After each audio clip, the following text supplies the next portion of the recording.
자, 혹시 모를 구멍을 메우는 것은 물론 고등 내신 수능까지 커버하는 완전 학습 그래머. 이번 강의는 주격 관계대명사입니다. 자, 여러분들 이 관계대명사라는 파트가 이제 보통 중학교 2학년에서 최초로 등장을 하죠. 근데 많은 학생들이 이제 제일 어려워하는 문법 파트 중에 대표적인 애가 관계대명사인 것 같아요. 자, 일단 여러분들한테 제가 반드시 당부하고 싶은 게 있어요. 자, 여러분들 문법 공부하다 보면 관계라는 말이 들어가는 애를 만나요. 영어에서 관계, 예를 들면 관계대명사, 관계부사 이런 식으로 관계라는 말이 들어가는 애를 만나면 걔는 여러분들이 어떻게 인식을 해줘야 되냐? 아, 접속사구나, 이렇게 생각을 해주셔요. 다시 관계라는 말을 듣자마자 접속사, 이렇게 생각을 해주시라고요. 무슨 말인지 알겠죠? 자, 그러면 이제 어떤 학생들은 선생님, 전 접속사가 뭔지를 잘 모르겠어요 라고 하는 학생들이 있을 텐데, 접속사의 기능이 뭐냐를 먼저 언급을 해볼게요. 접속사는 말 그대로 접속시켜주는 거예요. 뭔가 본드 같은 거죠. 붙여줘요. 그러면 자, 앞으로 제가 문법을 설명할 때 세모 표시를 하면 얘가 접속사예요. 접속사예요. 이 접속사가 사이에 있다고 쳐볼게요. 그러면 앞, 뒤로 얘네들을 서로 이어 붙여준다는 거예요. 그게 접속사예요. 자, 근데 중요한 건 뭘 이어 붙여주는지를 알아야 돼요. 뭘 이어 붙여주는지. 그게 바로 뭐냐면 절과 절을 이어 붙여준다. 선생님, 저는 절이 뭔지 모르겠어요. 자, 우리가 영어에서, 자, 어떤 언어에서 영어뿐만 아니라 의미를 가지는 덩어리가 있어요. 자, 뜻이 있는 가장 작은 덩어리가 단어고, 그 다음 구, 그 다음 절이라는 게 있고, 이런 것들이 모여서 우리가 최종적으로 완성해서 쓰게 되는 문장이 되는 건데, 접속사는 그 중에서 이 절과 절을 연결한다는 거예요. 선생님, 저는 단어는 알겠는데 구가 뭐고 절이 뭔지 모르겠어요. 자, 얘네들은요, 이렇게 생각하시면 돼요. 단어가 2개 이상이면 돼요. 2개 이상이면 돼요. 자, 그러면 구하고 절은 어떻게 다르냐? 구는 단어가 2개 이상이지만 주어 동사의 관계가 성립을 안 해요. 반면에 절은 주어 동사의 관계가 반드시 성립을 해줘야 돼요. 즉, 구 안에는 누가 주어고 누가 동사다 이런 게 존재하지 않아요. 반면에 절 안에는 얘가 주어고요, 얘가 동사예요. 이게 성립을 해야 돼요. 그게 절이에요. 자, 그러면 결론은 접속사라는 애는, 자, 단어가 이렇게 여러 개가 있는 그러한 의미 덩어리가 있는데, 이 안에 얘가 주어고요, 얘가 동사예요. 얘가 주어고요, 얘가 동사예요 라고 표시를 할 수 있을 때 걔를 절이라고 불러요. 그러면 자, 최종 결론, 접속사는 이렇게 절의 덩어리, 그리고 절의 덩어리를 연결시켜주는 게 접속사다. 그러면 다시 처음으로 들어갈게요. 영어에서 관계라는 말이 성립하는 애는 다 접속사의 기능을 한다. 그러면 관계대명사나 관계부사는 절과 절을 연결해 준다는 거예요. 무슨 말인지 알겠죠? 자, 그 다음 두 번째, 그러면 우리가 알고 있는 관계대명사는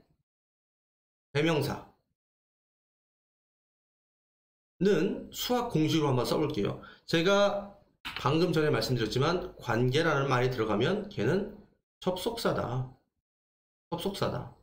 그러면 뭐가 남아요? 대명사가 남죠. 즉, 관계대명사는 접속사와 대명사를 하나로 합쳐놓은 것이다 라고 수학적 공식처럼 이해를 하시면 돼요. 그러면 말 안 해도 여러분들이 예측이 되죠? 관계부사라는 말 들어보신 적이 있을 거예요. 그러면 그대로 수학 공식을 써보면 당연히 관계라는 말은 접속사라고 가르쳐 드렸잖아요. 그러면 관계부사는 접속사와 뭐를 합쳐놓은 거다? 부사를 합쳐놓은 게 관계부사다 라고 알고 계시면 돼요. 자, 그러면 이제 구체적으로 얘네가 왜 필요하고 어떤 기능을 하는지, 그리고 어떻게 만들어 써야 되는지를 옆에 있는 내용을 보면서 한번 같이 공부를 해보겠습니다. 자, 주격 관계대명사. 자, 관계대명사는 앞의 명사와 뒤에 이어지는 절을 연결해주는 접속사입니다. 접속사이자 플러스 뭐의 기능을 한다? 대명사의 역할을 동시에 한다. 이거는 옆에서 방금 설명드렸죠. 자, 그 다음 두 번째, 관계대명사가 꾸며주는 앞의 명사를 뭐라고 부르냐? 선행사라고 부른대요. 들어보신 적이 있죠?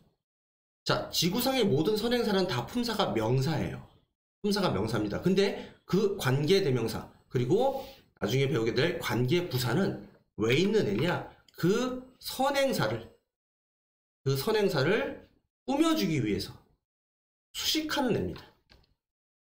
그러면 선행사가 명사라고 그랬잖아요. 그러면 관계대명사나 관계부사는 그 명사를 꾸며주는 형용사의 역할을 합니다. 자, 요 내용은 또 밑에서 다시 나와서 다시 한번 언급할게요. 자, 그 중에서 주격 관계대명사는 관계대명사 자리에서 주어를 대신하기 때문에 뒤에 주어가 생략된다. 참고로 여러분들 목적격 관계대명사는 목적어를 대신하겠죠. 그죠? 자, 그래서 여러분들이 문법 시간에 배웠던 관계대명사 표가 이렇게 있어요. 뭐 선행사가 사람이냐 사물이냐 아니면 둘 다를 통칭해서 쓸 수 있냐, 그 다음에 이제 주격이냐 소유격이냐 목적격이냐. 자, 지금 우리는 오늘 주격만 배워서 사람에 해당할 때는 who, 사물에 해당할 때는 which, 그 다음에 사람 사물을 그냥 구분하지 않고 통칭해서 쓰고 싶다 그러면 that을 쓰시면 돼요. 자, 여러분들 관계대명사 표는 일단 기본적으로 머리에 다 있으셔야 돼요. 주격만 있으면 안 되고 옆에 소유격, 목적격까지 다 알고 계셔야 됩니다. 자, 그럼 이제 밑에서 계속 이어 나가 볼게요. 관계대명사는 명사 또는 대명사를 대신하므로 주격, 목적격이 있는데 선행사가 사람일 때는 who, 사물일 때는 which를 쓰며 that은 사람, 사물을 모두 사용할 수 있다. 이 표를 풀어서 설명한 거죠. 주격 관계대명사는 관계절 내에 주어 역할을 하며 뒤에 주어가 없는 불완전한 문장이 온다. 자, 좀 어려운 말이 나왔어요. 뒤에 불완전한 문장이 온다. 자, 요거는 예문을 통해서 설명을 할게요. 자, 여러분들 이렇게 두 개의 절이 있습니다. 두 개의, 자, 여기에 주어 있고요. 여기에 동사 있죠. 여기에도 주어가 있고 여기에도 동사가 있죠. 그러면 주어 동사가 두 개니까 이 두 개를 합치려면 반드시 접속사가 필요해요. 자, 근데 이 문장의 특징은 뭐냐? 앞문장의 얘와 뒷문장의 he가, the man과 he가 같은 사람이라는 공통 분모가 형성이 됩니다. 자, 우리가 관계사를 활용해서 어떤 문장을 합칠 때는 반드시 이렇게 공통 분모가 있어야지만 합칠 수가 있어요. 그래서 여러분들이 문제를 푸실 때, 특히 주관식 서술형 문제를 푸실 때 이 두 개의 문장을 하나의 문장으로 합치는 그런 문제를 푸실 때 가장 먼저 해야 되는 건 뭐냐? 바로 앞문장의 누구와 뒷문장의 누구가 공통분모이냐를 표시하는 거예요. 첫 번째 단계, 공통분모를 표시하기. 공통분모를 표시해야 됩니다. 그 다음 이렇게 결국 같은 사람인 공통분모를 표시한 다음에는 두 번째 뭘 하셔야 되냐? 이 첫 번째 문장의 공통분모가 선행사가 된다. 그리고 두 번째 문장의 공통분모가 바로 관계 대명사가 된다라는 걸 아셔야 돼요. 그 다음 선행사인 the man이 사람이냐 아니면 사물이냐를 구분하셔야 됩니다. 그 다음 관계대명사에 쓰인, 관계대명사로 바뀌게 되는 이 he가 문장에서 주어 자리에 있느냐, 아니면 목적어 자리에 있느냐, 아니면 소유격 자리에 있느냐를 구분하셔야 돼요. 구분하셔야 돼요. 그래서 두 번째 단계는 지금 방금 한 예를 하시는 거예요. 자, 선행사가 사람이냐, 사물이냐. 자, 관계대명사로 바뀔 두 번째 공통분모가 주어 자리에 있냐, 목적어 자리에 있냐, 소유격 자리에 있느냐. 이거를 결정하셔야 됩니다. 이거를 결정하셔야 돼요. 됐나요? 반드시 이 1, 2단계를 걸치셔야 돼요. 그래야지 실수라는 걸 안 합니다. 실수라는 걸. 자, 그 다음에 이제 마지막으로 문장을 만드는데 어떻게 만드느냐? 일단 선행사만 똑같이 쓰는 거예요. 선행사가 나올 때까지 똑같이 쓰는 거예요. 자, 근데 공교롭게도 이 첫 문장에서 선행사가 맨 앞에 있었죠. 그러면 선행사까지만 쓰는 거예요. 선행사까지만. 자, 다시 한번 얘기합니다. 선행사가 나올 때까지 똑같이 쓴다. 그래서 더 맨까지만 썼어요. 자, 그리고 나서 그 뒤에는 두 번째 공통분모였던 얘가 관계대명사로 바뀌고 그 뒤로 두 번째 문장의 나머지 부분을 써주시면 돼요. 자, 여러분들 지금 이거 교재 오타가 났어요. 여러분들 이거 교재 오타를 좀 바꿔주세요. 자, 일단 이거를 고치고 나서 설명을 할게요. 자, 여기에 뭐라고 써야 되냐? Who 혹은 that is very friendly. 그 다음 여기 있는 이 부분 lives next door 로 바꿔 써주셔야 됩니다. 지금 얘는 틀렸어요. 오타 난 겁니다. 틀렸어요. 자, 그러면 다시 설명을 이어가 볼게요. 자, 일단 선행사가 나올 때까지만 똑같이 쓰고 멈추라고 그랬어요. 그래서 더 맨까지 썼어요. 그 다음 두 번째 문장의 공통분모인 he를 관계대명사로 바꿉니다. 자, 이때 우리는 선택이라는 걸 해야 돼요. 사람인지 사물인지, 선행사가 사람인지 사물인지, 그 다음에 관계대명사의 자리인 이 he가 주어인지 목적어인지 소유격인지. 자, 사람이죠? 그죠? 그러면은 그 다음 he는 주어죠? 그래서 우리가 머릿속에 있는 관계대명사표, 사람이면서 주어 자리네. 그러니까 who를 써도 되는구나. 사람도 되고 사물도 되는, 근데 또 주어 자리에 쓸 수 있는 that을 써도 되는구나. 이렇게 판단을 해서 관계대명사를 결정을 하는 거예요. 이렇게 관계대명사를 머릿속에 있는 표를 활용해서 관대를 결정을 해주는 겁니다. 그런 다음에 he를 관계대명사, 내가 선택한 관계대명사인 who, that으로 바꿔 써주고, 그 다음 he 뒤에 있었던 문장을 그대로 끌고 옵니다. is very friendly. 됐어요? 자, 그러면 여기에서 여기까지 이렇게 끊어져요.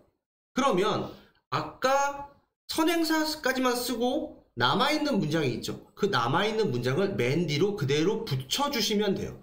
그대로 붙여주시고 마침표를 찍으면 문장을 완벽하게 쓰게 되는 겁니다.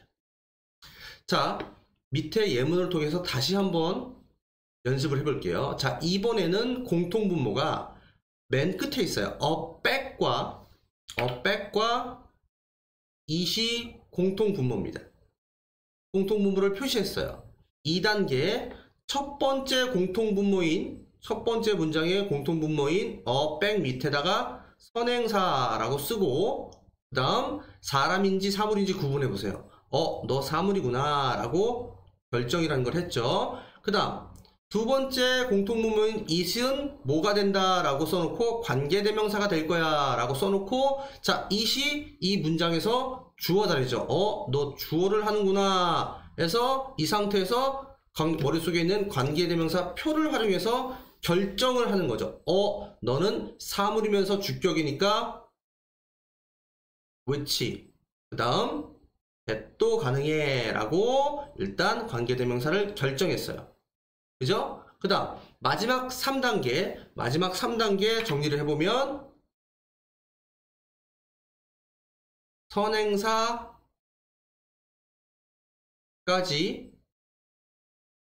똑같이 쓴다. 자, 선행사까지 똑같이 쓴다. Sally wanted to buy your bag. 선행사가 맨 마지막에 있으니까 똑같이 선행사까지 똑같이 쓰는 거예요. 선행사. 썼죠? 그 다음 자리는 관계대명사를 집어넣고 그 관계대명사 뒤에 있었던 애를 똑같이 써줘요. 이렇게 똑같이 써줘요. 자, 그래놓고 뒤에 더 쓸 게 없죠. 왜냐면 얘는 선행사가 맨 마지막에 있었으니까. 그러니까 그냥 마침표를 찍으면 완벽하게 여러분들은 문제를 맞추게 되는 겁니다. 이해하셨죠? 그죠? 자, 그러면 우리가 관계대명사는 접속사의 기능이 있다고 했잖아요. 그러면 이 안에 주어동사가 2개가 있어야 되는 건데 그게 어떻게 증명이 되는지 한번 봅시다. 자, 얘가 원래 문장의 주어였고 얘에 걸리는 동사가 lives라는 동사죠. 그죠? 그 다음 주격 관계대명사. 자, 관계대명사는 접속사 플러스 대명사라고 이 안에 뭐가 들어가 있어요? 사실 he가 들어가 있는 거죠. 그러니까 얘가 접속사의 역할을 하는 동시에 he라는 주어까지를 하고 있고 그 주어에 대한 동사인 is가 여기 있는 거죠. 그래서 이 문장 안에는 접속사 하나와 주어 동사가 2개가 연결되어 있는 거예요. 두 번째 예문도 마찬가지입니다. 자, 얘가 접속사이자 이 was에 대한 뭐까지를 하고 있어요? 주어까지를 하고 있고 그 다음 앞에 셀리가 주어였고 원니드가 동사였잖아요. 그래서 접속사 하나에 주어 동사 2개가 연결되어 있다 라는 게 증명이 되는 거죠. 그러면 이렇게 만들어진 관계대명사는 어떤 역할을 하냐? 바로 앞에 있는 명사인 선행사를 꾸며주는 역할을 한다. 자, 맨 마지막을 한번 읽어볼게요. 관계대명사절은 관계대명사 플러스 절의 형태로 명사 뒤에서 명사를 수식하는 형용사의 역할을 한다. 자, 명사 뒤에서 명사를 수식하는 형용사의 역할을 한다. 그 명사가 우리가 뭐라고 부르는 애였다? 바로 선행사라고 부르는 애였다. 그래서 관계대명사절을 우리가 형용사절이라고 부르기도 합니다. 자, 그러면 요거를 한번 증명해 볼게요. 자, 관계대명사가 포함된 이 절은 여기서부터 여기까지가 지금 선행사인 the man을 꾸며주고 있어요. 그래서 전체 문장의 구조를 보시면 the man이 전체 문장의 주어고 그 다음 관계대명사부터 그 관계대명사의 끝까지가 수식어인 명사를 꾸며주는 형용사의 역할을 이렇게 하고 있고 그 다음에 이 주어에 대한 동사 가 이렇게 문장이 이루어지고 있다는 거죠. 그죠? 그래서 한국말로 해석하면 그 남자예요. 근데 그 남자는 어떤 남자냐면 매우 친절한 그 남자입니다. 매우 친절한 그 남자는 살고 있어요. 어디에? 옆집에. 이렇게 되는 거죠. 그래서 이렇게 형용사의 역할을 한다. 자, 얘도 한번 볼게요. 자, 셀리가 전체 문장의 주어고 원이드가 동사입니다. 셀리는 원했어요. 자, 무엇을 원하느냐 봤더니 가방 사는 것을 원한대요. 자, 근데 그 뒤로 선행사인 a bag 뒤로 관계대명사절이 이렇게 백을 꾸며주고 있다는 거죠. 명사인 백을 꾸며주고 있다는 거죠. 그러면 이 뒤로 수식어인 형용사가 뒤에 붙어있는 그런 구조라는 거죠. 자, 그러면 셀리는 원합니다. 가방 사기를. 근데 어떤 가방이냐면 was very expensive. 매우 비싼 가방. 이렇게 되는 거겠죠. 이해하셨어요? 그래서 관계대명사는 앞에 있는 선행사를 수식하는 형용사의 역할을 한다라는 걸 반드시 아셔야 돼요. 반드시 아셔야 됩니다. 그 다음 마지막으로 여러분들이 아셔야 되는 건 주격 관계대명사 다음에 나오는 동사는 선행사와 수일치를 해야 된다. 누구와? 선행사와 수일치를 해야 된다. 자, 이게 무슨 말인지 한번 볼게요. 자, 여러분들 얘 다음에 동사인 is가 여기 있잖아요. 왜 여기다 is를 써야 되냐? 왜 are를 쓰면 안 되냐? 얘는 얘죠. 왜냐면 얘하고 얘가 같아서 he를 얘로 바꾼 거잖아요. 그럼 얘가 얘란 말이에요. 그러면 더 man을 보고서 너 단수네.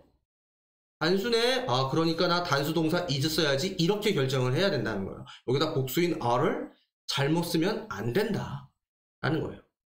이해하셨죠? 자, 여기도 보세요. 얘 이꼴 얘죠. 왜? 얘하고 얘가 같은 거였으니까. 그러면 백을 보니까 어가 붙었잖아요.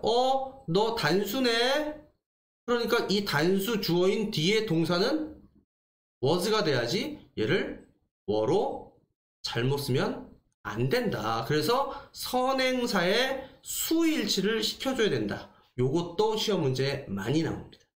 알겠죠? 자, 그러면 총정리를 한번 해볼게요. 자, 일단 제발 놓치지 마셔야 되는 건 관계라는 말이 있으면 무조건 접속사다. 접속사는 절과 절을 이어주는 것이다. 그래서 관계대명사는 접속사만 하는 게 아니라 관계대명사, 접속사 플러스 대명사, 관계부사는 접속사 플러스 부사를 얘기하는 것이다. 그 다음 두 개의 문장을 관계대명사를 활용해서 하나의 문장으로 합칠 때는 반드시 단계를 걸쳐준다. 첫 번째 단계, 앞문장과 뒷문장에서 공통분모에 표시한다. 앞문장의 공통분모는 선행사로 바꾸고 선행사가 되고 뒷문장의 공통분모가 관계대명사로 바뀌게 된다는 걸 알고 계셔야 된다. 선행사가 사람인지 사물인지 구분한다. 그 다음 관계대명사가 주어인지 목적어인지 소유격의 자리인지를 구분해서 자, 관계대명사 표를 활용해서 관계대명사를 결정한다. 그 다음 마지막 문장을 쓸 때 일단 선행사까지 똑같이 쓴다. 그 다음 그 밑으로는 여기 쓰다 말았네요.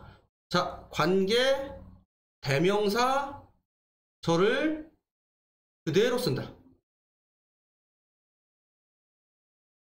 그 다음 마지막 혹시 남은 것이 있으면 여기서 혹시 남은 것이 있으면 자, 여기서 얘가 남아 있었죠? 그죠? 혹시 남은 것이 있으면 맨 뒤로 이어 붙인다. 자, 요 세 개를 차근차근 단계를 밟아주시고 했을 때 우리가 시험에 실수라는 걸 하지 않습니다. 제발 시험 끝나고 와서 선생님 실수했어요 이렇게 말하지 마시고 반드시 차례차례 단계를 밟아서 시험장에서 문제를 푸실 때는 반드시 이 단계를 밟아서 문제를 풀어주십시오. 알겠죠? 자, 그 다음 이렇게 해서 만들어진 관계대명사로 하나의 문장이 된 이 관계대명사 절이 문장 내에서 뭐의 역할을 하냐? 앞에 있는 선행사를 꾸며주는 형용사의 역할을 한다. 형용사의 역할을 한다. 형용사의 역할을 한다. 형용사의 역할을 한다. 알겠죠? 자, 그 다음 주격 관계대명사 뒤에는 당연히 동사가 와야 되는데 그 동사를 단수동사를 쓸지 복수동사를 쓸지에 결정을 하는 수일치는 반드시 앞에 있는 선행사를 보고 결정한다. The man is, a bag was 이런 식으로 됐나요? 자, 주격 관계대명사는 여기까지 하겠습니다. 자, 혹시 모를 구멍을 메워주는 것은 물론 고등 대신 수능까지 커버하는 완전 학습 프로그래머. 이번 강의는 접속사 while, 접속사 after입니다. 자, 여러분들이 일단 좀 여기 설명을 보기 전에 개요를 설명을 해드리면 자, 우리가 이제 접속사라는 애가 있으면 말 그대로 접속시켜주는 애죠. 자, 무엇을 접속시켜주느냐? 앞에하고 뒤에가 이렇게 분리되어 있다 라고 전제를 했을 때 앞에 있는 주어 동사가 있는 또 뒤에도 주어 동사가 있는 이러한 의미 덩어리 두 개를 연결시켜줘요. 자, 이러한 덩어리를 우리가 뭐라고 부르냐? 절이라고 부르죠. 절이라고 부릅니다. 절이라고 불러요. 그래서 접속사는 이렇게 절과 절, 즉 주어 동사, 주어 동사를 연결시켜준다. 자, 여기 잠깐 예문을 보시면 여기 잠깐 와보세요. 자, while이 가운데 있고 앞에 주어 동사 보이죠? 뒤에도 주어 동사 보이죠? 그죠? 이렇게 접속사는 절과 절을 연결시켜주는 애다 라고 기본 상식적으로 알고 계셔야 돼요. 자, 이 상태에서 이제 여러분들이 또 뭘 아셔야 되냐? 이렇게 접속사가 이끌게 되는 이렇게 되는 만들어지는 이 네모칸은 접속사가 어떤 접속사냐에 따라서 명사 혹은 형용사 혹은 부사의 역할을 하게 됩니다. 자, 결국 얘를 구분해서 써보면 어떤 접속사는 명사라는 품사를 만들어주는 접속사가 있고 어떤 접속사는 형용사의 역할을 하도록 만들어주는 접속사가 있고 어떤 접속사는 부사의 역할을 하는 절이 되도록 만들어주는 접속사가 있다는 거예요. 자, 우리는 아시잖아요. 명사라는 애는 뭘 해야 돼요? 주어, 목적어, 보어를 해야 되는 거겠죠. 그러니까 무슨 얘기냐? 이 네모칸이 만약에 문장의 주어이거나 이 네모칸이 만약에 문장의 목적어이거나 이 네모칸이 문장의 보어인 경우에는 여기에 명사절에 해당하는 접속사를 써야 한다는 거예요. 자, 형용사절의 접속사. 자, 얘를 우리가 관계 대명사 또는 관계 부사라고 해서 배우죠. 자, 여러분들이 알고 있는 관계 대명사 관계 부사는 앞에 있다고 해서 앞선자를 쓴 선행사라는 명사를 꾸며주죠. 관계 대명사나 관계 부사절은 명사를 수식하는 역할, 즉 선행사를 수식하는 역할을 한단 말이에요. 그러니까 명사를 수식하는 게 형용사니까 걔네들을 합쳐서 우리가 형용사절이라고 부르는 겁니다. 자, 그러면 부사절은 당연히 부사의 역할을 하겠죠. 자, 부사절은 부사가 하는 대표적인 역할인 문장 전체를 수식하거나 아니면 문장의 동사를 수식하는 그런 부사의 기능을 합니다. 알겠습니까? 자, 근데요, 여기서 여러분들이 알아두셔야 될 게 있어요. 자, 이 부사절의 접속사는 너무 종류가 다양해서 카테고리를 나눠서 여러분들이 학습을 하게 됩니다. 예를 들면 그 의미가 시간에 해당하는 접속사들, 그 다음 그 의미가 뭐뭐 때문에라는 이유에 해당하는 애들, 그 다음에 만약 뭐뭐라면이라는 조건에 해당하는 접속사들, 그 다음 비록 뭐뭐일지라도 라는 양보에 해당하는 접속사들, 그 다음에 뭐뭐 하기 위해서라는 목적에 해당하는 접속사들, 그 다음에 너무 뭐뭐해서 그 결과 뭐뭐해 라고 결과를 나타내주는 결과의 접속사들. 자, 이게 6번이죠. 그 다음 뭐뭐처럼 뭐뭐와 같이 라는 양태를 나타내는 접속사들. 그 다음에 마지막으로 반면에 는 앞뒤 상황이 대조되는, 그러니까 이 대조는 양보랑 거의 유사하다고 보시면 되고요. 어쨌든 이렇게 한 8가지의 의미군으로 나눠서 시간의 접속사에 뭐뭐뭐가 있고 이후의 접속사에 뭐뭐뭐가 있고 조건의 접속사에 뭐뭐가 있고 이렇게 쭉 다 여러분들이 학습을 하셔야 됩니다. 자, 그러면 오늘 배우는 접속사 while과 밑에 있는 접속사 after는 지금 말한 이 접속사 군에서 어디에 속하는지를 알고 배우셔야 된다는 얘기를 하고 싶은 거예요, 제가.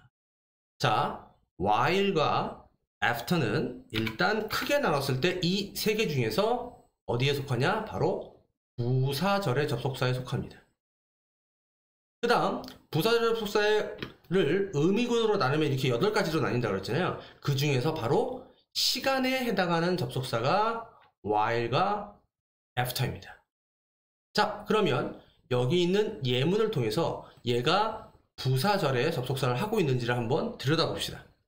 자, they arrived 했어요. 그 다음 이 접속사 while에 의해서 여기서부터 여기까지가 하나의 덩어리로 묶였다. 즉 네모칸으로 보자는 얘기예요. 자, 네모칸으로 보자는 얘기입니다. 여기서부터 여기까지가 하나의 덩어리가 됐어요. 그랬을 때 이 만들어진 while에 의해서 만들어진 이 커다란 네모칸인 이 절은 전체 문장에서 뭐의 역할을 하죠? 자, 여기를 보시면 얘가 전체 문장의 주어고 그들이죠. 그들은 도착했습니다 하고 마침표를 찍어도 되는 일형식 문장이에요.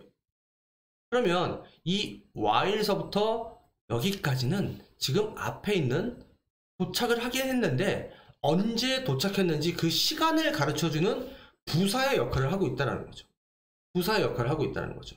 그 언제가 구체적으로 들여다봤더니 We are having dinner. 우리가 저녁 식사를 하고 있는 중에, 하고 있는 동안에 도착했다. 이해되셨죠? 이해되셨죠? 그래서 오늘 배우게 되는 while과 그 다음 밑에서 배우게 되는 after는 명사도 아니고 형용사도 아니고 부사. 그 중에서 의미는 시간에 해당하는 접속사이다. 라는 큰 틀을 알고 이 옆에 내용으로 넘어가겠습니다. 자, 접속사 while. 다시 말하지만 얘는 부사절의 접속사. 그 중에서 뭘 나타낸다? 시간의 의미를 나타낸다. 자, 근데 이 while은 시간의 의미일 때 뭐뭐 하는 동안이라는 뜻을 가지고 있다는 거 다 아실 거예요. 근데 얘가 또 어떤 뜻도 갖고 있냐? 반면에 라는 대조적인 의미를 두 개를 갖고 있는 애죠. 그래서 우리는 해석을 통해서 얘가 동안인지 반면인지를 해석을 통해서 구분을 하시면 됩니다. 자, 그걸 구분하는 시험 문제는 나오지 않으니까 여러분들이 해석을 통해서 내용에 따라서 동안애로 읽을지 반면애로 읽을지를 결정하시면 돼요. 자, 두 번째 예문 한번 들여다볼게요. 자, 뭐뭐 하는 동안입니다. 자, I watched TV. 자, 볼게요. 나는 TV를 봤어요 하고 이미 마침표를 찍어도 되는 삼형식의 완전한 문장이에요. 그러면 이 while이라는 접속사에 의해서 만들어진 덩어리, 여기서부터 여기까지는 어떤 역할을 하냐? 보긴 봤는데 언제 봤는지 그 시간을 명확하게 설명해주는 수식어, 즉 동사 수식의 부사의 역할을 하고 있다는 거죠. 자, 그때가 언제냐? I was eating dinner. 내가 저녁을 먹고 있는 동안에 TV를 봤다. 이렇게 되는 거죠. 그러면 여기 있는 얘와 여기에 있는 얘의 품사는 둘 다 뭐라는 거예요? 둘 다 부사입니다. 둘 다 부사. 근데 절이라는 거죠. 그래서 while을 부사절의 접속사, while을 부사절의 접속사로 이해하시면 돼요. 자, 그 다음 반면에라는 의미의 예문을 한번 볼게요. 자, 그는요 강아지를 좋아해요 라고 또 역시 여기에다가 마침표를 찍어도 되는 자리입니다. 즉 완벽한 문장이에요. 여기까지. 자, 근데 이 while이라는 접속사가 여기서부터 여기까지 하나의 덩어리가 돼서 그러면 얘는 어떤 이제 역할을 하고 있느냐? 그는 강아지를 좋아해요. 근데 이번에는 반면에, 즉 어떻게 되고 있어요? 대조되고 있죠. 대조되고 있죠. 그녀는 고양이를 좋아해. 그래서 얘가 꾸며주는 것은 앞문장 전체를 꾸며준다고 봐도 되고 동사를 꾸며준다고 봐도 돼요. 어쨌든 문장 전체를 꾸며주던 동사를 꾸며주던 걔의 품사는 부사인 거죠. 부사인 거죠. 그래서 얘도 부사절입니다. 다만 의미가 다를 뿐이죠. 그래서 그는 강아지를 좋아하는데 반면에 대조적으로 그녀는 고양이를 좋아해. 이렇게 된다는 거죠. 이해하셨죠? 그래서 while은 하는 동안에, 그 다음에 반면에 라는 두 가지 의미를 가지는 부사절의 접속사이다. 자, 그 다음 during과 while을 비교하는 얘가 시험 문제로 자주 출제됩니다. 자, 일단 여러분들이 명확하게 구별을 해주셔야 되는 게 있어요. 자, 얘는 동그라미 표시할게요. 그 다음 얘는 세모 표시를 하겠습니다. 자, 제가 문법 수업 시간에 동그라미를 한다는 건 걔는 전치사라는 얘기예요. 제가 문법 수업 시간에 세모 표시를 한다는 건 걔는 접속사라는 얘기입니다. 자, 그러면 얘네들이 시험 문제에 나오는 이유는 뭐냐? 이게 한글로 해석해서는 문제를 풀 수 없기 때문이에요. 자, 여러분들 아시겠지만 during, while 둘 다 공통의 의미로 어떤 의미가 있어요? 뭐뭐 하는 동안에 라는 의미가 있죠. 뭐뭐 하는 동안에 라는 의미가 있어요. 자, 근데 차이점은 뭐죠? during은 전치사, while은 접속사라는 차이점이 있죠. 자, 여러분들 이미 알고 계신 학생들 많겠지만 전치사 다음에는 절대 뒤에 주어 동사를 쓸 수 없죠. 그냥 명사에 해당하는 단어나 아니면 동명사 같은 애만 올 수 있지, 여기에 절대 주어 동사에 이렇게 절로 생긴 덩어리가 오면 안 되죠. 반면에 접속사는, 자, 옆에 개론 설명에서 말씀을 드렸지만 뒤에 반드시 어떠한 의미 덩어리가 와야 돼요? 단어가 여러 개 있는데 그 중에 하나가 주어고 하나가 동사인 이렇게 절에 해당하는 모양이 여기 와야 되는 거죠. 그 차이가 있어요. 그래서 여기를 보시면 듀어링은 전치사, while은 접속사. 그래서 어떤 일이 벌어졌냐? 여기 뒤에는 the vacation 이라는 그냥 명사가 와 있어요. 반면에 while 뒤에는 I lived in New York 이라는, 나는 뉴욕에 살았다라는, 얘가 주어고 얘가 동사를 표시할 수 있는 절이라는 덩어리가 와 있죠. 그래서 이거에 의해서 여기다가 듀어링을 쓸지 while을 쓸지 뒤를 보고서 여기다 듀어링인지 while인지를 여러분들이 구분해서 문제를 맞춰낼 수 있어야 합니다. 알겠습니까? 자, 그 다음 교재에 없는 거를 하나 더 추가해서 설명을 해드릴 게 있어요. 자, 얘 구분을 잘 해주셔야 한다고 했고요. 자, 또 뭐가 있냐? 여러분들이 알고 있는 이 듀어링이라는 애가 있고요. 그 다음 for라는 애가 있어요. 자, 얘네들의 공통점은 둘 다 전치사예요.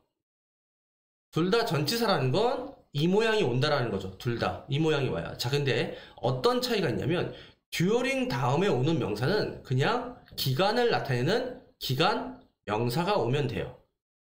방금 예문에서 봤던 것처럼 the vacation, 휴가 기간을 나타내잖아요. 그죠? 자, 근데 for 뒤에도 기간 표현이 나오는데 그 기간의 지속 시간을 표현합니다. 지속 시간.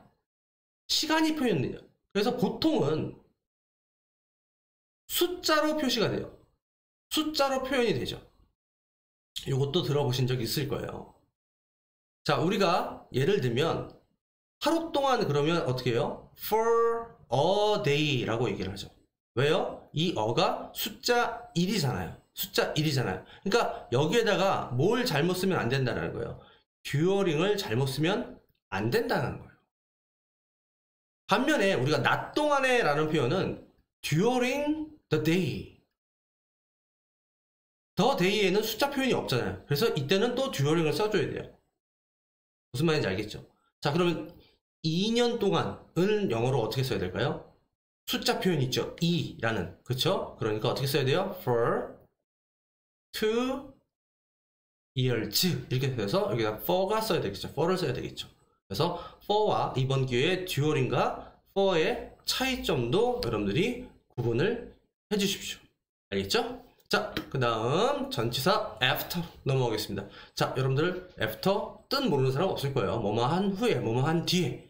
자, 그러면 우리가 지금 집중해서 봐야 되는 건 이 after에 의해서 만들어진 여기서부터 여기까지의 이 절, 이 after에 의해서 만들어진 여기서부터 여기까지의 절 마찬가지죠. 여기서부터 여기까지, 여기서부터 여기까지, 여기서부터 여기, 여기는 지금 전치사인 after죠. 자, 여기서부터 여기까지. 자, 그럼 공통점이 뭐냐면 얘는 뒤에 있고 얘는 앞에 있어요.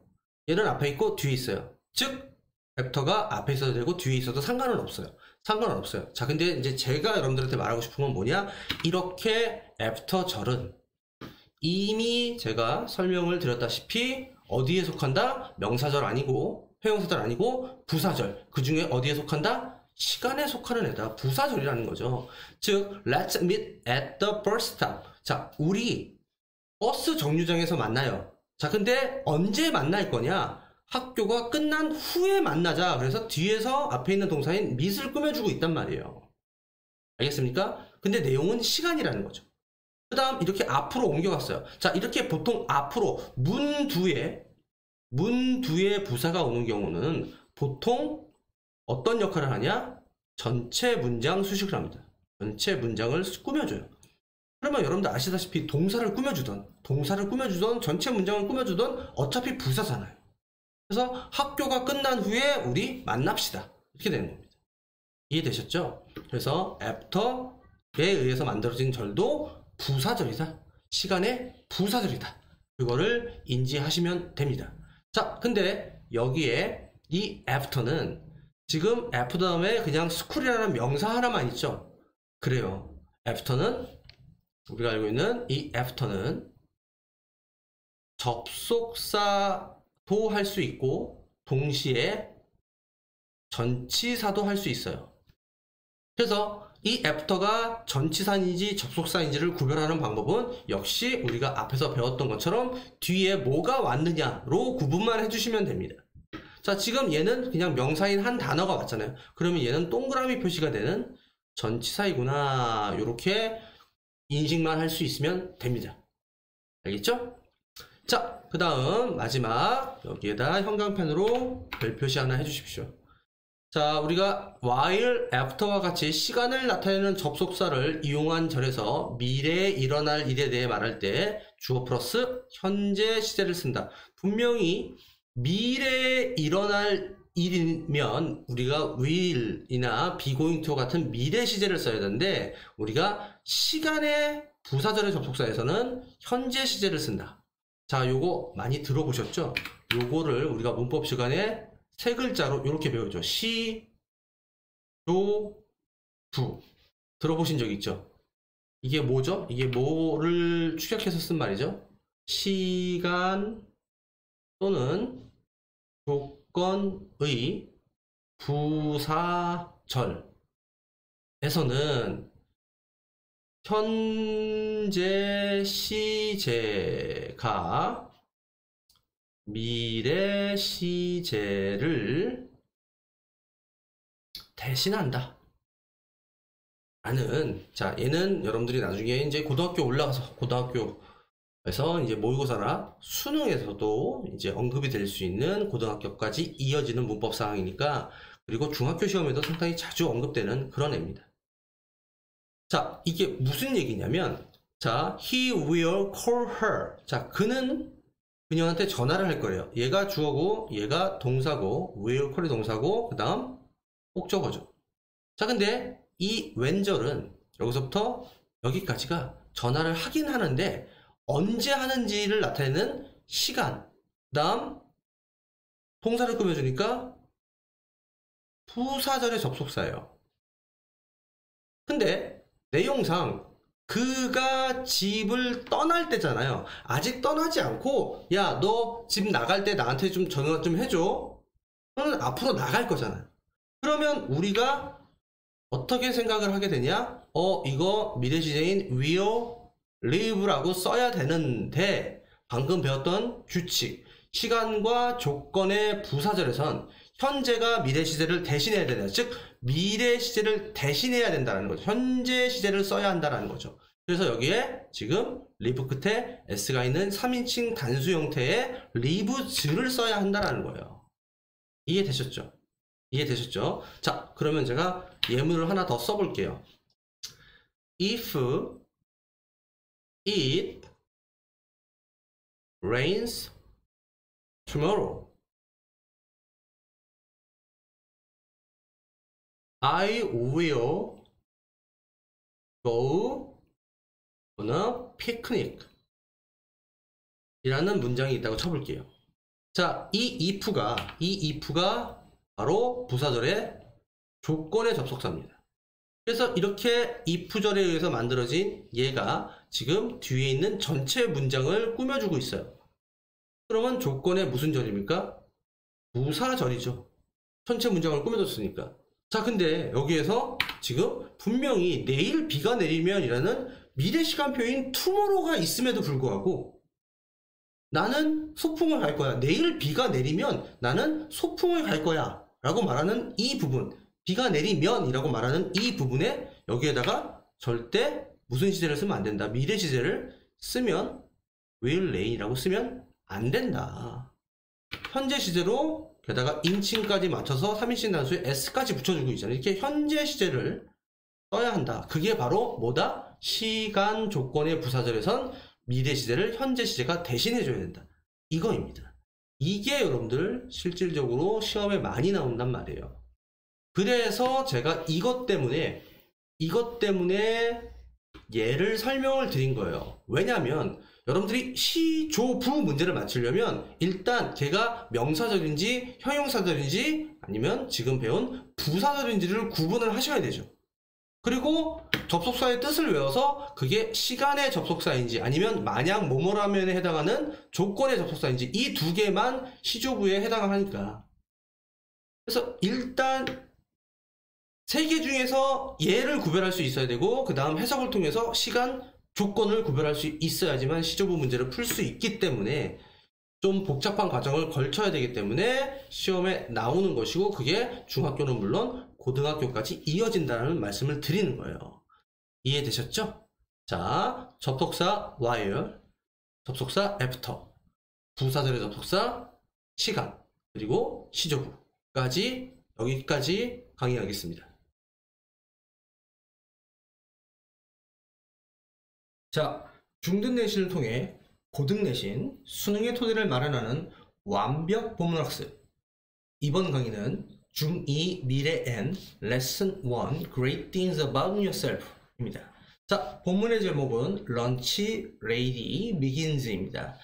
자, begin은 여러분들이 알다시피 뭐 시작하다, 시작되다 이런 뜻인데 여기서는 뭐 소설의 제목이죠. 본문을 읽어보신 분은 아시겠지만 소설의 제목이고 begins는 여기서는 뭐 탄생하다. 그래서 이 소설이 탄생되다. 뭐 이런 정도의 의미로 알고 계시면 될 것 같고요.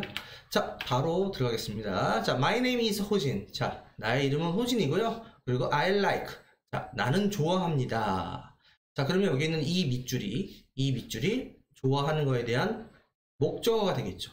그죠? 자, 그러면 여러분들이 알 수 있는 건 여기 있는 이 to 부정사, to make는 여기 있는 이 to 부정사는 목적어가 되는 부정사의 명사 용법이 되겠네요. 명사적 용법이 되겠네요. 그죠? 그 다음 여러분들이 추가로 하나 더 알아두시면 좋은 게 like라는 여기 있는 이 like라는 동사는 뒤에 to 부정사를 목적으로 써도 되고 동명사를 목적으로 써도 되는 애다 라는 거 알고 계신 분들 많으리라고 믿어요. 그래서 동명사 making으로 써도 역시 같은 의미죠. 그 다음 이제 graphic novel이라는 것은 이제 저도 이번에 처음 알았는데 만화 소설이래요. 그러니까 웹툰 같은 건가 봐요. 만화 소설. 됐나요? 자, 그 다음 이거의 핵심 문법인 접속사 while이 나와 있습니다. 자, 먼저 문장을 한번 들여다보면 while이 이끄는 절이 여기까지 컴마로 분리가 돼 있고 당연히 이 while은 지금 문장 맨 앞에서 전체 문장을 꾸며주는 부사절의 접속사로 사용이 되고 있는 거죠. 자, 일과의 핵심 문법이기 때문에 이미 앞에서 설명을 드렸지만 자, 복습한다 라는 느낌으로 다시 설명을 드리면 while은 동시에 라는 의미와 반면에 라는 의미를 가지고 있죠. 자, 여러분들이 이제 while이 이렇게 대문자로 앞부분에 나와 있을 때 얘가 동시에인지 반면인지를 알고 읽을 수는 없잖아요. 보통 이렇게 접속사가 이제 두 개 혹은 여러 가지의 뜻을 갖고 있을 때는 이렇게 문장 중간에 컴마나 혹은 문장 맨 마지막에 있는 마침표, 즉 문장이 끝나고 나서 뜻을 결정해도 늦지 않죠. 그죠? 자, 그 다음에 우리가 알고 있는 이 while은 지금 접속사이죠. 그죠? 제가 문법 수업에서 말씀드렸던 전치사인, 의미가 같은 전치사인 듀얼인과 헷갈리시면 안 되죠. 얘는 전치사고 지금 이 자리는 뒤에 주어 동사가 있는 그죠? 절이 나오기 때문에 접속사를 써야 되는 그런 자리죠. 그죠? 자, 내가 뭐 하고 있던 중이었냐면 집으로 걸어가고 있는 중이었어요. 자, 어디로부터? 학교로부터. 언제요? 지난주에. 자, 명백한 과거 시간이 나와 있죠. 그래서 시제가 과거가 되고 그 다음 제가 아니라 과거가 되고 그 다음 거기에 비동사 플러스 ing가 합쳐진 과거 진행 시제 이죠. 그죠? 그래서 집으로 걸어가고 있던 중이었어요. 자, 그 중에 나는 봤어요. 그러면 얘는 동시에라는 의미겠죠. 그죠? 자, 봤습니다. 누굴 봤냐면, woman, 한 여자를 봤고요. 근데 그 여자는 스쿠터 위에 있었어요. 즉, 스쿠터를 타고 있는 여자를 본 거죠. She looked really cool. 자, 그녀는 정말로 멋져 보였습니다. 자, 이것도 핵심 문법은 아니지만 중요한 문법이고, look은 이형식 감각동사죠. 이형식 감각동사죠. 자, 이형식 감각동사는 당연히 보어를 와야 되고, 그 감각동사는 그 중에서 보어를 형용사만 쓸 수 있죠. 형용사만 쓸 수 있죠. 여러분들 보어가 명사도 될 수 있고 형용사도 될 수 있는데 여기 감각동사는 이렇게 형용사만 보어로 쓸 수 있죠. 이때 cool은 멋진 정도의 의미죠. 그죠? 자, 근데 만약에 감각동사 뒤에 명사를 쓰고 싶다. 자, 예를 들면 그녀는 look like가 아니라 she looks, 예를 들면 a teacher, 그녀는 선생님인 것처럼 보여. 이런 문장이 있다. 그러면 이렇게 쓰면 얘는 틀린 문장이 됩니다. 자, 방금 말씀드렸지만 감각동사의 보어는 형용사만 쓸 수 있고, 자, 이렇게 명사를 보어 자리에 쓰고 싶다라면 이 부분에 전치사인 like를 써주셔야 되죠. 그래서 핵심 문법은 아니지만 나온 김에 설명을 드립니다.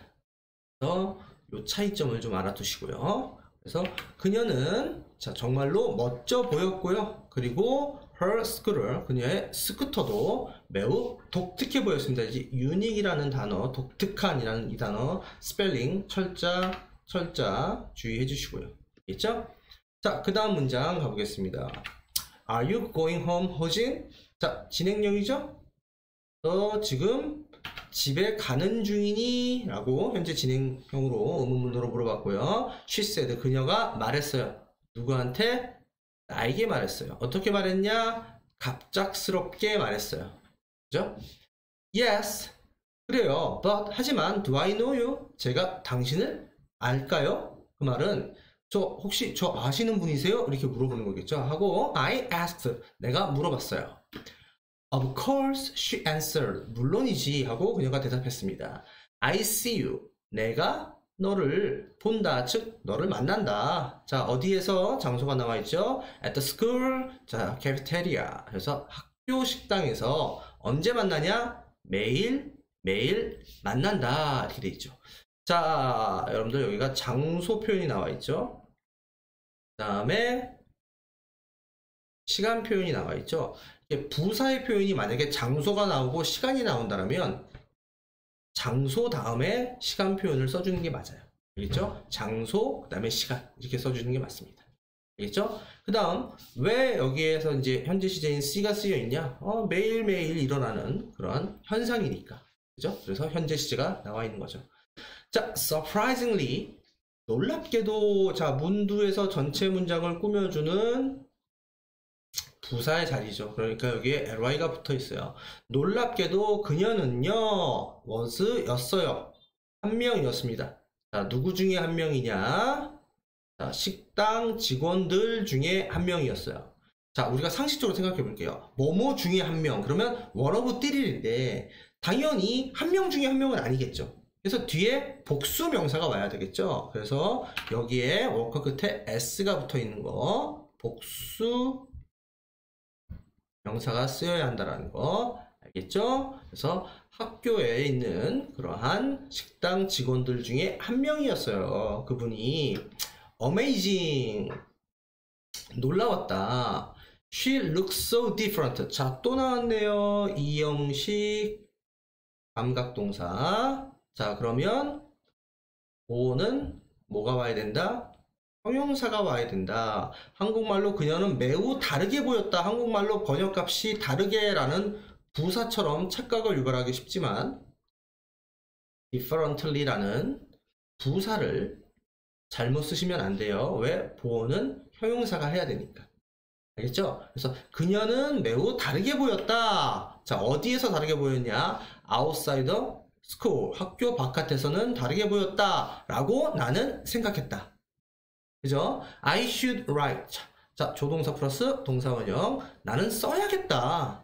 써야만 한다. 뭐를? A graphic novel. 자, 앞에 나왔던 만화소설을. 자, 그 소설의 주인공을 about her. 그녀로 하겠다. 그녀에 관한 소설을 쓰겠다라고 결심하는 장면까지가 1단락이었습니다.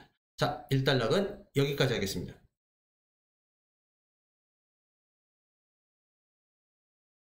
자, 본문 두 번째 단락 시작하겠습니다. 자, after I got home. 자, 역시 이과의 유령 문법인 부사절에 시간의 접속사인 after가 나와 있습니다. 부사절의 접속사. 자, 그 다음 시간의 느낌이죠. 뭐뭐한 후에. 그죠? 얘가 왜 부사절일까요? 역시 수업을 해드렸지만 문장 맨 앞에서 문두에서 전체 문장을 꾸며주는 건 누구만 할 수 있는 특권? 부사만 할 수 있는 특권이었잖아요. 그러니까 부사절이겠죠. 그래서 내가 집에 도착한 후에 이렇게 되겠죠. I got home. 그러니까 이 got은 문맥적으로 봤을 때는 arrived의 개념이겠죠. 그죠? arrived. 그래서 집에 도착한 후에 I began. 나는 시작했어요. 자, 뭐 하기 시작했냐? 이것을 시작했죠. 새로운 소설을 쓰는 것을 시작했습니다. 동사. 그러면 이 밑줄은 역시 목적어고. 자, 그러면 여기 있는 이 투부정사는 역시 또 무슨 용법? 명사적 용법이겠죠. 그죠? 목적어를 했으니까. 그 다음 공교롭게도 앞에 있었던 like와 마찬가지로 begin도 자, 뒤에 투부정사뿐만 아니라 동명사를 써도 같은 의미가 되는 그러한 동사입니다. 그래서 writing도 되고 to write도 됩니다. 알겠죠? 그래서 집에 가서 새로운 소설을 쓰기 시작했어요. 자, 근데 그 소설 이 꼴 뭐냐 하고 여기는 이 컴마가 바로 이 꼴을 나타내주는 동격의 컴마입니다. 그래서 동격의 Lunch Lady Begins라는 이제 소설 제목이 되겠죠. 그래서 Lunch Lady가 탄생했다라는 소설을 쓰기 시작했어요. 그 다음 in it. 자, 그 소설 안에서가 되겠죠. 그죠? 그 소설 속에서 런치 레이디는요, 뭐냐면, superhero, 슈퍼히어로입니다. 자, 그녀는 rides. 자, 탄대요. 뭘 타냐? super scooter. 그래서 아주 성능이 좋은 그런 스쿠터를 탄대요. 그럼 이 she는 앞에 만났던 그 식당 직원을 이제 모델로 해서 만든 캐릭터가 되겠죠.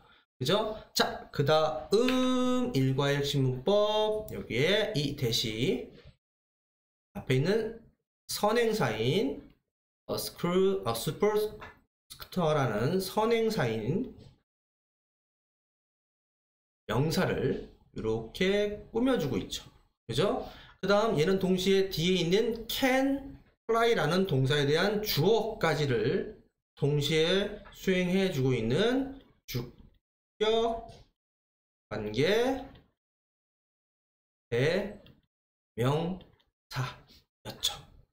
그죠? 자, 그러면 여러분들 아시겠지만 머릿속에 지금 관계대명사 표가 있으셔야 되겠죠. 선행사가 사람이에요, 사물이에요?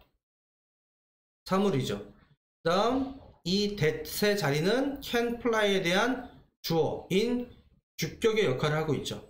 그러면 사물이면서 주격인 건 that도 쓸 수 있지만 지금 이 that은 뭐로 바꿔 써도 되나? 이 that은 which로 바꿔 써도 전혀 이상하지 않죠. 그죠? 자, 얘기가 나온 길에 일과의 주력 문법이니까 한번 차근차근 다시 복습을 해볼게요.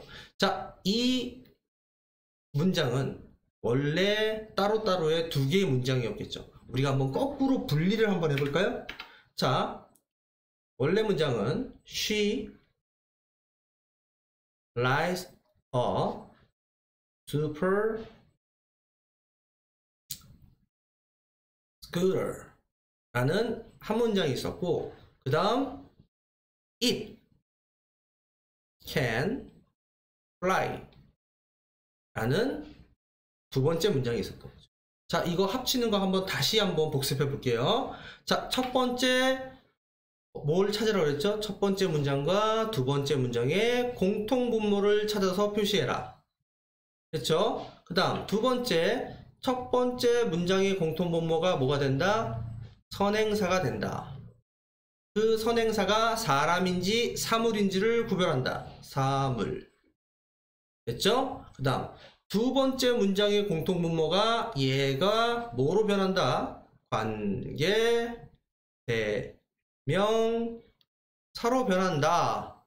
그리고 뭘 식별해야 된다? 이 it이 뒤에 문장에서 주어인지 목적어인지 소유격인지, 아, 얘는 주어를 하는구나. 자, 그러면 우리의 결론은 사물에 쓰는 주격 관계대명사를 머릿속에 있는 표에서 도출해야 되겠구나. 그래서 결론은 뭐였던 거예요? 아, which나 혹은 that을 사용하면 되겠다라는 최종 결론을 얻었어요. 자, 그럼 이제 두 문장을 접속사인 관계대명사로 하나로 합쳐주면 되겠죠? 자, 합쳐볼게요. She, 어떻게 하라고 했죠? 선행사가 나올 때까지 똑같이 쓰라고 했어요. She rides a super scooter. 여기까지 똑같이 쓴다고 그랬죠? 그 다음 요 자리가 관계대명사로 변해주죠. 그러면 우리가 이미 선택한, 도출한 which 또는 that, 그리고 쓰지 않은 문장의 나머지 부분인 can fly를 붙여주면 된다고 그랬죠. 자, 이렇게 만들어진 관계대명사가 이끄는 요 부분의 이 절은 앞에 있는 선행사를 꾸며주는 역할을 한다고 그랬죠. 선행사의 품사가 뭐였죠? 명사. 명사를 꾸며주는 건 형용사. 아, 그래서 관계대명사는 형용사절의 역할을 한다. 이렇게 우리가 문법 시간에 앞에 파트에서 배우셨죠. 그죠? 자, 그 다음 바로 또 이어서 가보겠습니다. 자, 그녀는요, save, 구출한대요. 왜? 슈퍼히어로니까 사람들을, 자, 어디로부터? from danger, 위험으로부터 구해요. 전 세계에 있는. 됐나요? 그녀는 또한 만들어요. 뭘 만드냐? 100개의 쿠키, 100 cookies를 만들어요. 자, 이 표현. 자, 1초마다, 매 초마다, 이때 세컨드가 초죠. 그죠? 근데 여러분들 이 per가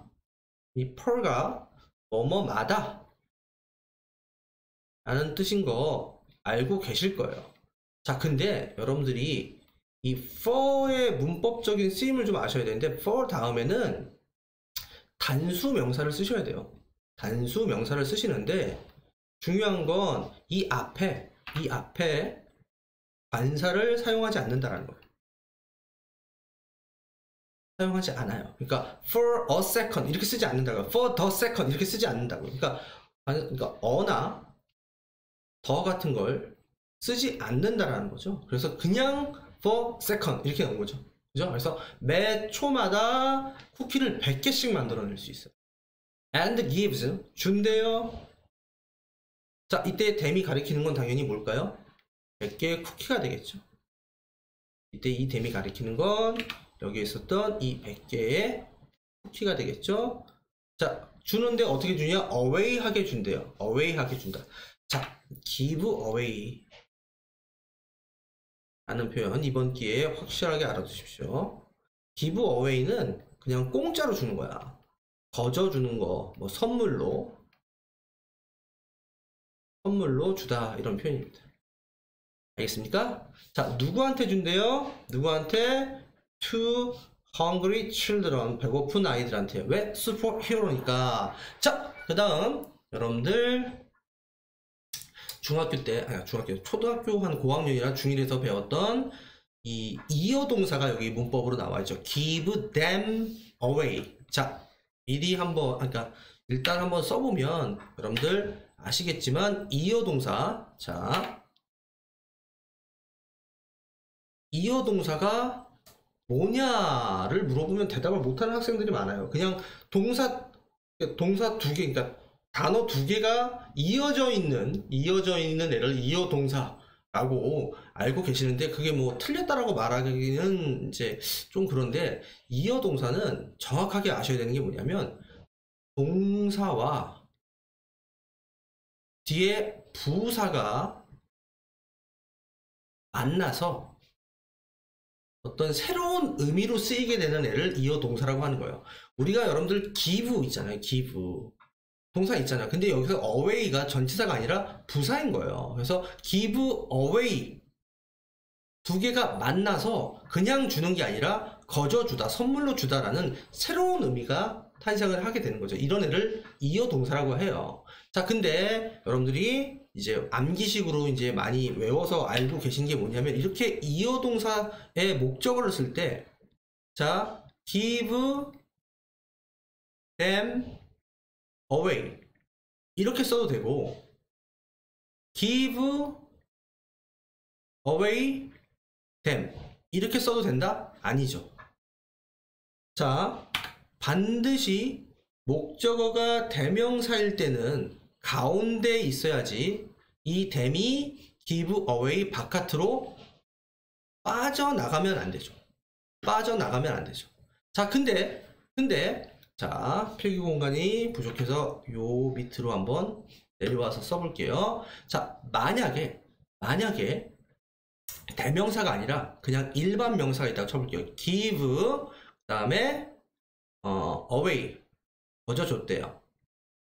그 다음에 원래 명사가 뭐였어요? 100 cookies였잖아요. 그죠? 이 경우에는 얘가 바깥으로 빠져나가던 아니면 이렇게 가운데 낑겨 있던 둘 다 맞는다 고 우리가 배웠죠. 얘가 여기에 있던, 얘가 여기에 있던 맞는다 고 배웠죠. 그래서 이제 이거를 이제 원리를 설명을 해드리면, 굳이 이제 원리를 설명을 해드리면, 여러분들 원래 give가 동사고, give 동사인 얘가 뒤에 무엇을 주다라는 목적어가 여기 있어야 되는 거죠. 그리고 수식어에 해당하는 부사는 당연히 뒤에 있는 게 맞아요. 이게 원래 어순이죠. 이게 원래 어순이에요. 이렇게 쓰는 게 맞는 거죠. 그러니까 무슨 얘기냐? 얘가 정석인 거죠. 얘가 정석이에요. 얘가 맞는 겁니다. 자, 근데 우리 영어에서 길어지면 뒤로 보내는 거 알잖아요. 길어지면. 그래서 어떤 게 가능하냐? 얘가 만약에 길어졌어. 그러면 뒤로 보내는 게 오케이 하죠. 그죠? 자, 그러면 왜 them은 뒤로 보낼 수가 없을까요? 얘는 안 길잖아요. 한 단어짜리잖아요. 한 단어짜리니까 원래 자기 위치 그대로 있어야 되는 거겠죠. 그죠? 반면에 일반 명사인 경우에는 이렇게 away보다 더 덩치가 크다란 말이에요. 그래서 여기 있는 게 정석이지만 영어는 긴 걸 자꾸 뒤로 보내려 하기 때문에 이렇게 써도 상관은 없다. 그거죠. 그래서 그냥 무턱대고 외우지 마시고 원리를 이번 기회에 이해를 해주세요.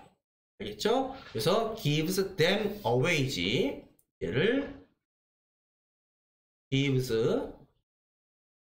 away them으로 착각하시면 안 돼요. 알겠죠? 자, a few days later. 자, a few니까는 셀 수 있는 몇 개를 가리키는 거죠. 얘가 수에 관련된 거잖아요.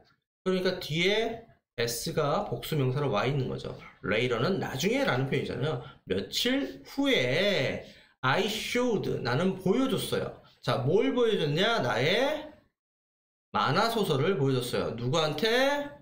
To my friends, 내 친구들에게 보여줬습니다 라는 삼형식 구조인데, 자, 요 문장을 똑같은 문장으로 써보면 I showed 그 다음에 my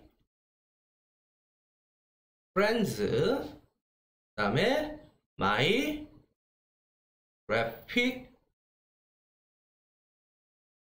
novel 이라고 써도 똑같은 문장이 되죠. 이때는 이 show가 다형식이 돼서 여기에 있는 my friends가 뭐뭐에게 해당하는 간접 목적어, 그 다음 my graphic novel이 직접 목적어가 되는 거죠. 그래서 여러분들 역시 문법 시간에 배우셨지만 4형식을 3형식으로, 3형식을 4형식으로 바꿀 수 있죠. 그 바꿀 때 앞뒤의 순서를 바꾸고 여기다 전치사를 to나 for나 of를 선택해야 되는데, 이때 우리가 알고 있는 이 show는 전치사 to를 쓰는 애죠. 그래서 여기에 전치사 다른 애인 for 혹은 of를 잘못 쓰지 않도록 주의를 해주셔야 되겠죠. 그죠? 자, 친구들한테 보여줬더니 awesome, 우와우, 멋진데, I love this superhero, 나 이 슈퍼히어로 좋아, she's so cool, 자, 그녀가 매우 멋져 하고 said all my friends, 내 모든 친구들이 말했다. guess what, 이거는 너 그거 알아? 이런 정도의 의미죠.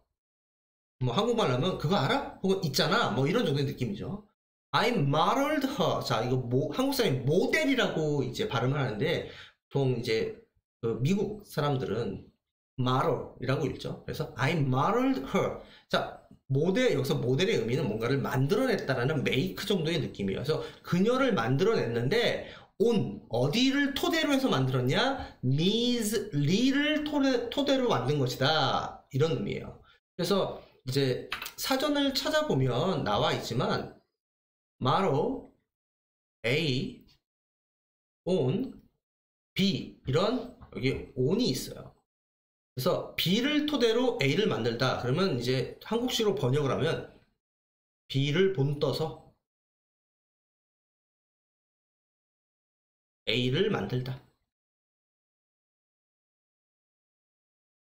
그런 수거 정도로 받아들여 주시면 좋을 것 같아요.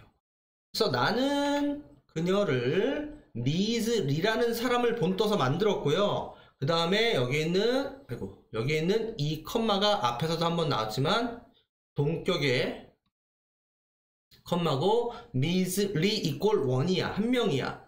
자, 뭐 중에 한 명? 또 똑같은 문법 나왔죠? 여러 개 중에 한 명. 그래서 우리 식당 직원들 중에 한 명. 여기에 S 있어야 되겠죠? 하고 나는 그들에게 말해주었다. 이때 댐은 my friends가 되겠죠? 이때 이 댐은 all my friends가 되겠죠. 됐나요? 두 번째 단락은 여기까지입니다. 자, 본문 세 번째 단락 보겠습니다. 자, 마지막 단락입니다. 조금만 참으시면 끝나요. 자, I showed. 자, 나는 보여줬어요. 나의 책을요, 누구한테? Miss 리한테 보여줬대요. 이거 앞에서 봤던 문장이랑 똑같은 3형식 문장, 전치사 to를 활용해서 만들어낸 3형식 문장이죠. 자, 그럼 다시 한번 연습해 볼까요? 얘를 4형식으로 바꿔보면 I showed Miss Lee.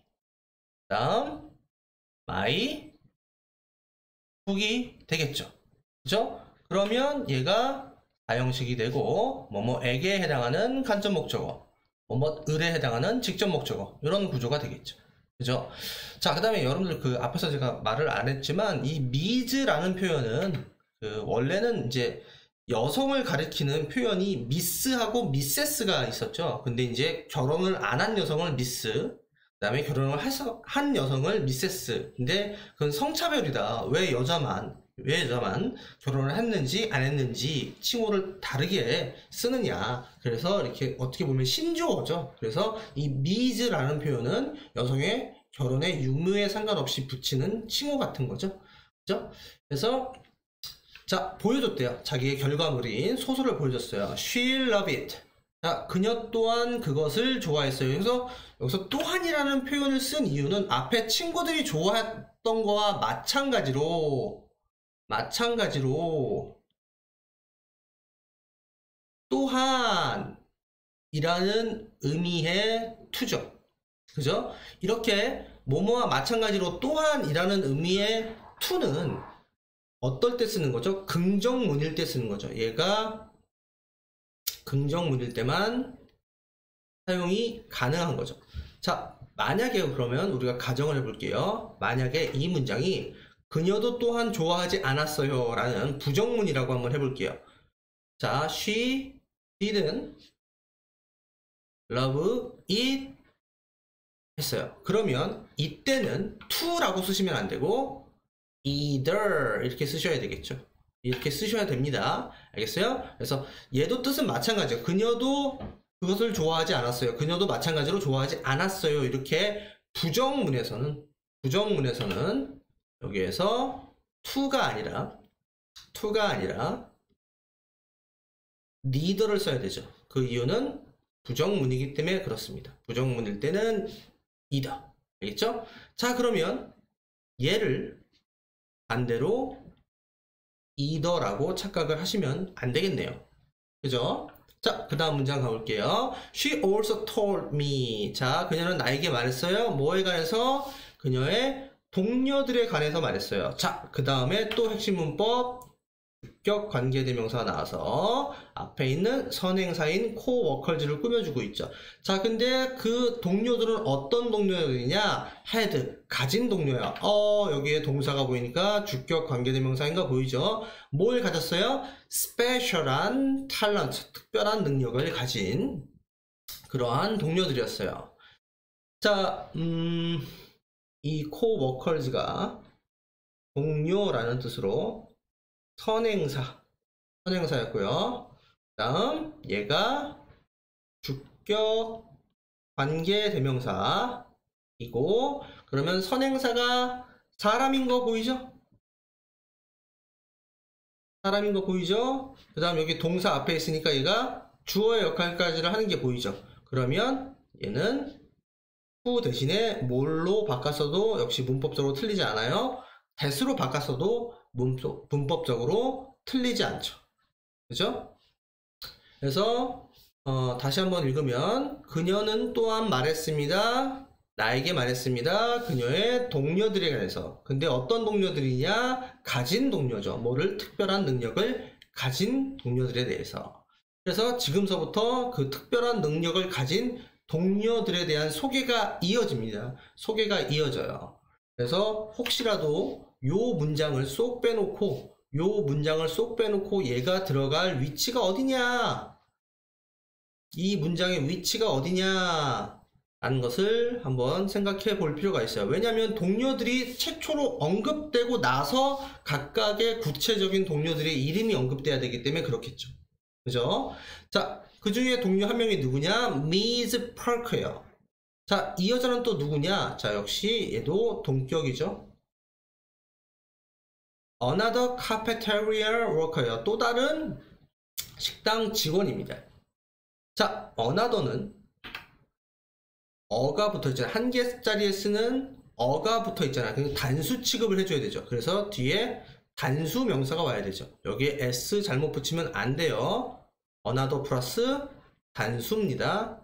알겠죠? 그 다음에 컴마로 분리해줘서 이렇게 컴마가 두 번 연달아 나오면 얘는 삽입된 거로, 자, 앞에 있는 애에 대한 부연 설명이라고 생각을 해주시면 돼요. 그러니까 Miss Park가 주어고 뒤에 있는 one이 동사가 되어 있는 거고, 그 사이에 Miss Park가 어떤 사람인지를 부연 설명하는 동격 표시가 들어가 있는 겁니다. 알겠죠? 그래서 또 다른 식당 직원인 Miss Park는요, 우승했어요. A dancing contest. 자, 춤 대회에서 우승했어요. 자, 춤을 잘 추는 능력을 가진 Miss Park이 있습니다. 그 다음 Mr. 김이 있어요. 자, 이번에도 똑같이 컴마 찍어서 사이에 집어넣고 이분이 어떤 분인지를 설명하고 있네요. 자, janitor at our school. 자, 우리 학교의 janitor 뭐 하시는 분이에요? 자, 경비원이죠. 수위 경비 일 하시는 분입니다. 이분은 이제 미스터 김씨인데 얘가 주어였겠죠. 그죠? was 였습니다. 이때 once는 뭐 예전에 an adventurous park ranger. 자, park ranger 하면 공원 관리인이죠. 공원 관리인으로 예전에 근무를 하셨대요. 그래서 이런 능력을 갖고 계신 분입니다. 그래서 보통 레인저 하면, 그러니까 군대로 따지면 약간 특수한 임무를 맡는 특수부대 소속을 이제 레인저라고 얘기하죠. 그래서 이분은 아마 이제 어드벤처러스하니까는 이제 이 공원이 뭔가 이제 아이들로 하여금 뭔가를 탐험할 수 있고 하는 그러한 이제 설비가 되어 있는 공원인 것 같고, 거기에서 이제 예를 들면 이제 보이스카웃이라든가 뭐 이런 그 아이들을 이제 뭐 훈련시키고 할 수 있는 그런 이제 공원의 관리인 혹은 뭐 조교 정도였던 것 같습니다. 자, 그 다음 문장 볼게요. I'd like to write superhero stories about them. 자, 저는 원합니다. 자, 여기에 apostrophe D like는 뭐가 줄어든 말이냐? would like가 줄어든 말이고, 이 would like는 한 단어로 하면 want예요. 즉 원하답니다. 그러니까 want 뒤에 to 부동사인 to write superhero stories가 지금 to 부동사가 올 수 있었던 거죠. want to 부동사, would like to 부동사, 그죠? 명사적 용법이겠죠. 그래서 나는 원해요. 슈퍼히어로 이야기 쓰는 것을 원해요. about them, 그들에 관한. 이 them은 누굴까요? 이 them은 자, 그냥 미즈리의 동료들이 되겠죠. 동료들. Do you think they will like that? 자, 이때 여러분들 눈에 안 보이지만 여기에는 목적어의 역할을 해주는 접속사 that이 생략되어 있는 거죠. 그래서 여기서부터 여기까지가 앞에 있었던 think라는 동사에 대한 목적어의 역할을 해주고 있는 거죠. 그죠? 명사절이죠. 그죠? 이렇게 명사절을 이끄는 that은 이렇게 뭐가 가능해요? 생략이 가능하죠. 생략이 가능하죠. 그죠? 다음, 자, 다시 한번 읽어보면, 너 생각해요? 이것을 그들이 좋아할 거라고 생각해요? 그러면 이 that이 받는 말이 뭘까요? that이 받는 말이 뭘까요? 얘가 되겠죠. 그죠? 그들에 관한 슈퍼히어로 소설을 쓰는 것 정도가 되겠죠. 그럼 이 that이 받는 말은 여기서부터 여기까지 이 네모칸을 받아주는 게 이 대절의 의미겠죠. 이해됐죠? 자, 그 다음 문장 보겠습니다. I asked Ms. Lee. 자, 내가 물어봤어요. 이 따옴표를 저 쓰기를 원하는데 그들이 그걸 좋아할까요? 그랬더니 뭐라고 대답하냐? Of course they will. 물론 좋아할 거야. 그러면 they will 다음에 생략된 말은 they will like that. 시 생략되어 있는 거겠죠. 좋아할 거야 하고 그녀가 대답했는데 어떻게 대답해줬냐? cheerful하게 응원을 해주면서 격려를 해주지. 그렇게 말하는 거죠. Let's go and say. 자, 가서 우리 say hello. 인사하자. 자, 누구한테? To our new superhero friends. 자, 우리의 새로운 슈퍼히어로 친구들에게 인사하자. 그러면 여기에 나와 있는 얘가 가리키는 문맥의 의미는 뭘까요? 즉, 나의 동료들한테 인사를 하자. 라는 의미가 되겠죠. 진짜 슈퍼히어로 친구는 아니고 너의 소설에 등장할 나의 동료들한테 인사하러 가자, 이 의미겠죠. 이해하셨죠? 자, 본문 세 번째 단락 여기까지고 미래 N 일과는 여기까지입니다. 수고하셨습니다.